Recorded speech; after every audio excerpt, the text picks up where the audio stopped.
1485 kHz, 202 metres in the medium wave band, 95.8 megahertz VHF FM in stereo. The time now is 7 minutes past 2. The Azurdia interview, in which Bob Azurdia meets people who are making the news and poses the questions which matter.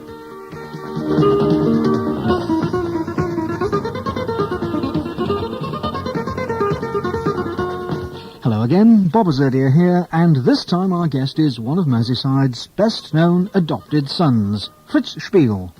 Well, when I say adopted, I mean it in both directions, actually, since Mr. Spiegl has been adopted for many years as a Merseysider because of his musicianship, his humorous writing, his broadcasting, and, of course, his continuing residence in the area. While in turn, Fritz, who came to Britain as a refugee from Hitler's menace before World War II, considers himself to be more English than those native-born, and more of a Scouse than even the liver bird. However, perhaps because he had to learn the English language rather than grow up with it, Fritz Spiegl has become something of a linguistic expert. He admits he's pedantic, and over the years he's regularly taken to task those less careful and less concerned than himself about the English language. Perhaps his best-known works in this sphere are his gentle rebukes at popular journalism in The Black on White Misprint Show, and What the Papers Didn't Mean to Say.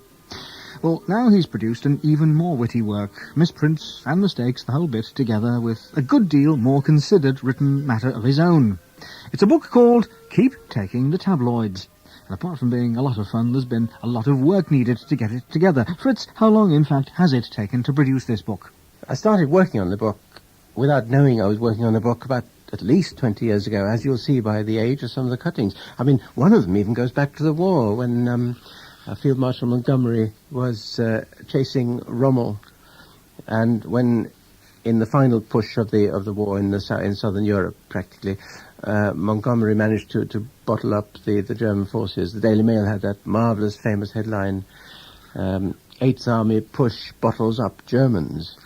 Terribly that dates it, doesn't it? Indeed it does, indeed it does. Have you actually got the original cutting, then? I had it, and it's been reproduced by me. It was in one of my earlier books as well. But this one, as you say, is much more serious.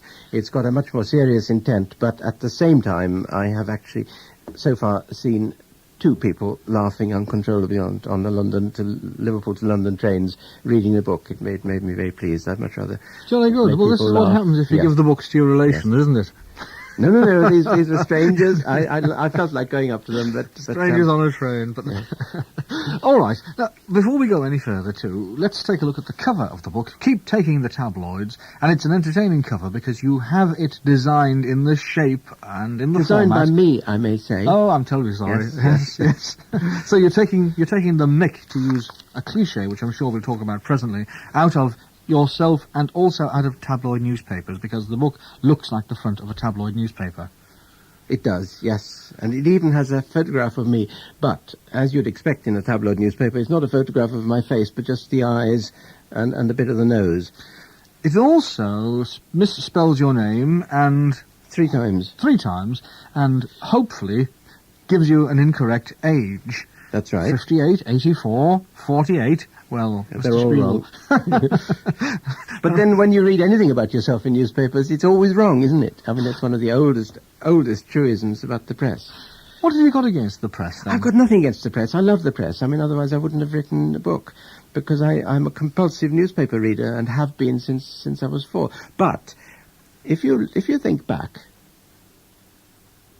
in the old days, you could read the newspapers for information, and the information was, in spite of the mistakes, more or less factual. The headlines were factual. The newspapers didn't feel the need to shout at you with everything. The headlines were of a size big enough to read, but they didn't all compete with each other by shouting. They didn't make those ghastly puns. I mean, you can't open any paper, the Daily Post, the Echo, and read, say, a story about butchers, and you hear that butchers face a roasting. Bicycles, people who ride bicycles are making tracks, or they're riding high, or they're falling flat. The bitter side of pub business, or a Grimsby fisherman nets first prize, and the army gets the bullet. In other words, newspapers are less serious in their approach, even to serious news stories these days. They are jokey in their approach to serious stories. Jokey in their Yes, approach. yes, And I mean, is they're that a frivolous. censorious remark, then? Or sensorial remark? Yes, and the other thing is that I have to stress is that I chose... No, my wife chose the title, Keep Taking the Tabloids. She thought of the title, and it's a very good title in that it catches the eye. But the book does not it's a deal play on with tabloids, cliches. because the only tabloid I read happens to be the Post and Echo, which is really one paper, isn't it? Most of my reading matter is the Times, the Telegraph, and the Guardian, and several weeklies. And So- they're not tabloids in shape. No. So you don't actually deal with the No. conventional tabloids, which are the Sun, the Star, the Mail, the Mirror. No. Yes, but you will find, if you look at the Times, you'll see that White Christmas is on the card and tobacconists are fuming. It seems I like to be... that, White Christmas on the cards. Yes, very original, isn't it? Yeah. Well, why not? I tell you, one cliche which always crops up, of course, is come every winter, it's brrr. It's minus whatever it is. That's right. Brackets, and the weathermen say there's more to come. Yes, and in summer, you must know that, it's... Phew! What a It's a scorcher. That's right. That's right. Or And the weathermen. 91 and still rising. That's right. Yes, Yes, I it mean, is. you've all got it. They've got these stock headlines. Yes, They but take out. It avoids the need for thinking, you see. Well, perhaps it does, but also in the speed with which newspapers have to be produced per force these days, it would indicate, in fairness, that some thinking, some thought has been utilised in the past to produce appropriate cliché number 784. That's so that right, one can but press then- a button and up it pops for Yes. the occasion. Yes, but then they have they get into their proverbial hot water. For example, they have mounting problems for young couples. So they do. So they Or do. newlyweds 82 have problem. I mean, they put things which, in fact, they didn't mean to put, because their jokes are turned against them in having extra jokes. So, what is the point of your book? Is it to entertain, or is it to chastise the newspapers? It's first of all to entertain, to make people laugh, and then when they read the small print, they will say, "Oh, that's true," and they will. I can absolutely guarantee that once you've read this book, you'll never read a newspaper again in the way in which you read it before you read the book. Well, this is also true. What about yourself, though? Can you read newspapers without being aware of all the possible nuances, or all the possible misprints, or all the possibly better ways in which something could be put? I can't read newspapers without getting very annoyed. For example, in today's Daily Post, a question mark still hangs over the future of. Now, have you ever seen a question mark hanging over anybody? This is a ready-made phrase. This This is reminds the me sword when- of Damocles, Yeah, isn't it? Yes. But I mean, swords of Damocles hang over people, with question marks on the whole don't hang over people. It reminds me of when I was little and interested in aeroplanes and knew all the types, and I went plane spotting. And somebody said, "There's a nip in the air today," and I rushed outside. I thought there was a Japanese aeroplane coming over. And that was the one thing to do. Oh yes, because I took things literally. And then it says that the question mark that is hanging over the future of Romeo MP, Mr. Jerry Birmingham. Now, Romeo is the newspaper abbreviation for somebody who's a bit of a lad and tends to spread his love life rather widely, and whose attentions are usually not welcome. An office Romeo is a chap who gropes all the typists and is usually ridiculed and made to look stupid. Right. Now, if you think Romeo was Shakespeare's most romantic lover, he was faithful to Juliet unto death.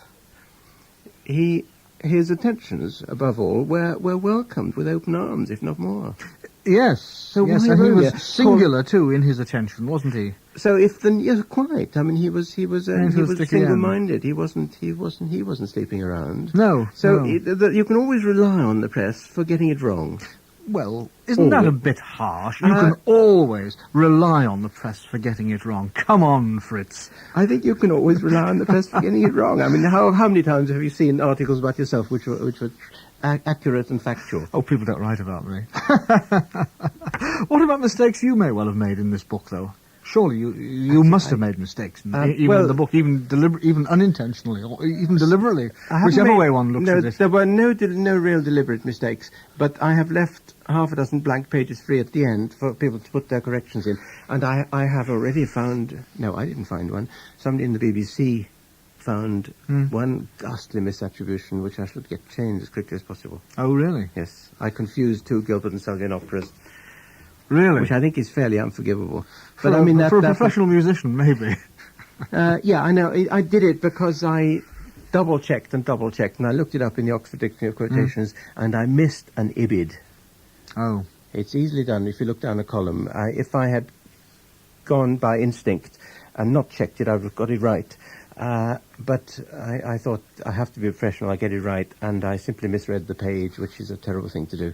Actually, it is a love-hate thing, really, with newspapers, is it not? The very word tabloid, however, which you use with affectionate disdain, I suppose, that's been around now for about 100 years, I think. What is the origin? Why do we call newspapers tabloid newspapers? It's a very interesting origin, because tabloids were not newspapers at first. Almost exactly 100 years ago, in March 1884, the head of a chemical firm, a drug manufacturer's firm, Burroughs Wellcome and Company, who still exist as a non-profit making organisation, so I can plug them. And they keep a marvellous medical museum, by the way, if you're ever in Euston Road, just opposite the station. Their boss, Sir Henry Wellcome, in about 1880, invented a new medicinal tablet. Now, until then, Victorian patients who had to take medicine had to do so either by powder, like you still do in some cases, or in huge tablets, almost like horse pills, and they were very unpalatable. And Wellcome managed to find a way of making them more palatable and highly compressed, and he, being a Greek-educated scholar, he invented the word tabloid, which combines the first syllable of tablet with the Greek suffix oid in the shape of, like a humanoid is in the shape of a human. Yeah, so it was a made-up word 100 years ago. This was an absolutely new word, which he actually registered as his own property. And very soon his tabloids became very successful, and the word tabloid, like the word mini, was taken over by the language. And in the First World War, Mr. Sopwith invented Tommy Sopwith built a small and highly agile fighter plane, which was called the Sopwith tabloid, because it was very small and small. Everything was very compressed, and in the same way as the word mini was used later. I try not to use fashionable terms just because everybody else is using it. For example, I have never started a sentence with basically. Now, it has cost me a lot of stammering and stuttering to get around it, but I have never said, well, basically, which really means, well, I don't really know what to say, but I have to say basically in order to show that I'm thinking. So there's a bit of stubborn pride in all this? Yeah, I think so, yes, because I had to learn the language, and other people have grown up with it and have a distinct advantage over me. Really? A distinct advantage? Yes, I think they can communicate better by not thinking about it so much. So the words just come instinctively. Yes. Even the well Fritzes just happened instinctively, whereas you would eschew them totally because it would be manufacturing for you something which is not first class. Well is an exception. I do start my sentences with well, because well hasn't really any meaning. It's a throat-clearing noise, whereas basically has got a meaning. Because if you say well, basically, there's nothing basic about it. So presumably, at this point in time, you would never say phrases like now. I would say now, yes. Yes, I must confess that I'm with you in that. So you're pedantic. What about sub-editors, and what about editors for whom you write over the years? Do you find that you get wrapped over the knuckles for correcting them? I try not to, no. I don't want to be holier than thou. And you may notice a strange coincidence if you read the Liverpool Daily Post, in that the appearance of my book has almost exactly coincided with the disappearance of my Saturday column, which has been going on for the last 14 years nearly, but has now come to an end, not through my doing. A coincidence? A coincidence, shall we say. I don't feel that you want to talk too much about that, Fritz, so... I don't mind. You can carry on talking about it. I will answer tactfully. All right. Is there anything between the two? Is there a direct connection between the introduction of your book and your leaving the Daily Post at this time, then? I don't know. You have to draw your own conclusions. But I didn't hand in my notice because there was no contract between us. But you were asked not to submit any more material, and then? I was just told that the Saturday page is now rearranged and reorganised and there won't be any more room for my column. And I didn't actually say, might there be room on Friday. I just sort of quietly said, all right. Yes, but I think readers will draw their own conclusion, especially if they get a copy, which is only a pan book, a throwaway paperback, let's keep taking the tabloids. They will, I'm afraid, see quite a lot of examples from the Liverpool Daily Post. But I did try I certainly paid them the compliment of showing them the proof of the book, which was met with approval by most people, but not by all people. So you really do feel that the publication of the book has helped speed the end of your relationship professionally with the Daily Post and Echo and the appearance of your column? It's a surmise on my part, and I'm sure it would be, in fact it has been denied, and I do still write a little tiny article about gramophone records for the Daily Post on Tuesday, so we're not on bad terms, we're still on very good terms, but I think they have cooled surprisingly, and I'm sure I will find another venue for my misprints? effusions. Not misprints, no, I'm not going to change. I haven't been told that there was anything wrong with the column. I keep getting letters every day, and I gather so does the editor. He was kind enough to show me all the letters from readers who say, where are you, what's happened to him, are you ill, are you dead? But you think that perhaps you pilloried the columns of the Post and Echo just a little too frequently, then? I don't think I did, actually, no. Well, you think that this might have been felt by the management? I don't know. I may simply have become a bore, because I've got my hobby horses and I keep coming back to them. People might have said, well, this chap's going on a bit about these things. And, jokey or not, I think one is bound to outstay one's welcome sometimes. Fritz, what about other cliches, then? It seems to me that just the word cliché sends shudders down your spine. Only because it's a foreign word, and I try not to use foreign words if there's an English one, but there doesn't seem to be an English one. Cliché is also a printing and newspaper term, because it's the French and German word for a printing block. In other words, it's something of which it's an object of which is only one, but which by frequent use you can use indefinitely and go on using it. And that, of course, is what a cliché is in speech as well. That's right, yes. But you don't like them. I don't like clichés, and I don't like the word cliché, but I can find no substitute for it. I'm sure you'll come up with one. Ultimately. You have a whole chapter devoted to what you describe as the knee-jerk pun, which is something else you don't really like in newspapers. What are knee-jerk puns? Well, the knee-jerk puns are some of the ones I quoted, like the tobacconists are fuming and the cycle industry riding high, and the new plans for the Navy are scuppered or sunk. The Army gets the bullet, and these things. I mean, that's his. That I think is a knee-jerk reaction, because these are deliberate, hallowed cliches which are brought out as a substitute for thought. These are deliberate, though. Yes, as opposed to yes. the unconscious puns. But there are also these curious, unheavenly twins which you always get in newspapers.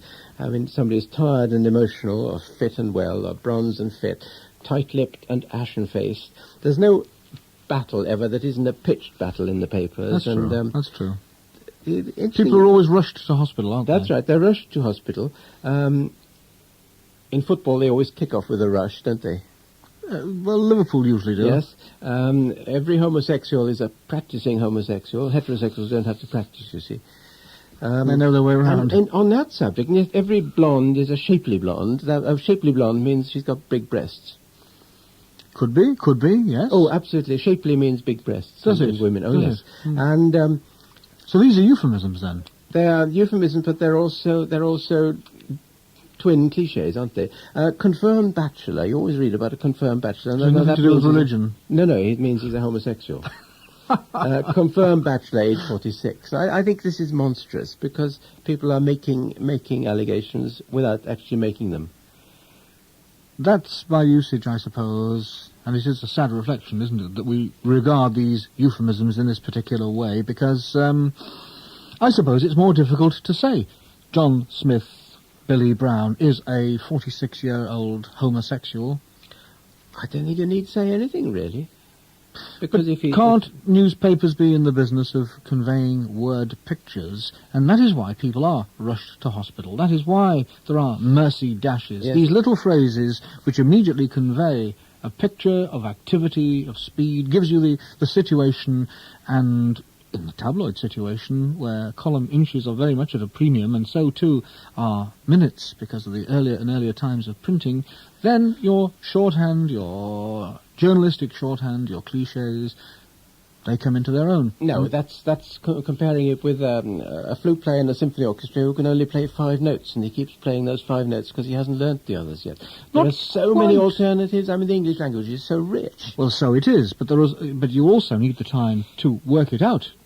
Now, in a symphony orchestra, it is one thing for you to only have your 5 notes. But if you're going to a party, I'm sure that you would work out 20 or 30 pleasant little pieces, only employing those 5 notes, which you could trot out at the drop of a hat. However, if you're going into the real world of music and into the symphony orchestra, then you would do the job properly.